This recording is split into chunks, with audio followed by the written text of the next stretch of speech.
বন্ধুরা একটা মজার জিনিস দেখো,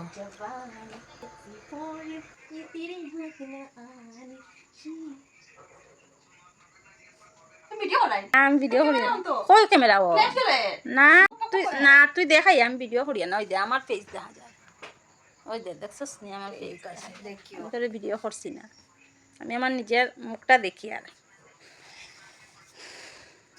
ওই দেখো এখন এখন কিন্তু তাইরে আমি ভিডিও করি আর কিতা জানো, ওই দেখো ডেইলি দিন আইব নাচার লেগে কেন আর আইয়া কইব আমি বলে আমার দেখা তাই ডেইলি দিন কইব বৌদি তোমার দেখা তাইছি, কিন্তু আয় তাই স্বার্থ বুঝছো ঘরত তো তাই কিচির মিচির থাকে না নি আর কেন তো ফ্রি পায়। ওই দশ নি এখন যেই ভিডিও করছি গিয়া বইছে চুপচাপ দেখো না দেখছো লজ্জা পাইলিছে বুঝছো দেখছো নি তাই না তুই নাচছস যেইটা আমি ইয়ে করছি না তো ওটা ইয়ে করছি না ক্যামেরা করছি না না তুই এখন বাত না নি ওটাও আমি করি। আর তো ঠিক আছে বন্ধুরা দেখলা তো তাই কোন স্বার্থ আয় আমার বাসাত বালা টিকে জানিয়ে রাখো।